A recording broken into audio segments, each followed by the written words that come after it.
மேலறை தியானம் பிப்ரவரி மாதம் 21 2026 ஆண்டு. எழுதியிருப்பவர் மார்க் எய்லி, தென் கரோலினா, USA. தலைப்பு: எதிர்பார்க்காத ஒரு வழிகாட்டி. வாசிக்க வேண்டிய வேத பகுதி உபாகமம் 34 அதிகாரம் 9 வசனம் தொடங்கி 12 வரை. இன்றைய நாளுக்குரிய தியான வசனம் நீதிமொழிகள் 27 அதிகாரம் 17 வசனம். இரும்பை இரும்பு கருக்கிடும், அப்படியே மனுஷனும் தன் சிநேகிதனுடைய முகத்தை கருக்கிடுவான். கடந்த 30 வருடங்களுக்கு மேலாக நடத்தையில் ஒழுங்கில்லாத பிள்ளைகளை கற்பித்தேன். கற்பித்தலை விட்டு விலகுவதை பற்றி யோசித்த ஒரு காலகட்டத்தை நினைத்து பார்க்கிறேன்.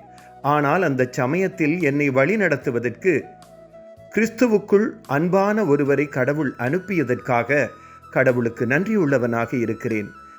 மைக்கேல் எனது பாடசாலை மேற்பார்வையாளர்.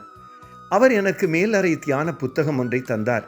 தினமும் நான் ஓய்வாக இருக்கும் நேரங்களில் எனது அறைக்கு வந்து அன்றைய தியானத்தை வாசித்து அதை பற்றி என்னுடன் கலந்துரையாடுவார். அவருடைய வழிநடத்தலின்படி நான் தொடர்ந்தும் ஒழுங்கற்ற பிள்ளைகளுக்கு கற்பித்தேன். இப்போ சிறையில் இருக்கும் வாலிப குற்றவாளிகளுடன் வேலை செய்கிறேன். அத்துடன் சக பணியாளர்களுக்கும் ஆலோசனை சொல்வதற்கு சந்தர்ப்பம் தரப்பட்டுள்ளது. அவர்களுக்கும் மேலறை புத்தகம் கொடுத்து மைக்கேலைப் போல அவர்களுடன் உரையாடுகிறேன். இன்றும் நான் வழிநடத்துபவர்களுக்கு கொடுப்பதற்கு மைக்கேல் புத்தகங்கள் தருகிறார். எமது வழிகளில் நாம் தவறாமல் நடப்பதற்கு கடவுள் யாரையாவது அனுப்புவார். யோசுவா தொடர்ந்தும் தனது வேலையை செய்வதற்காக மோசேயினால் வழிநடத்தப்பட்டார். உபாகமம் 34 அதிகாரம் 9 வசனம்.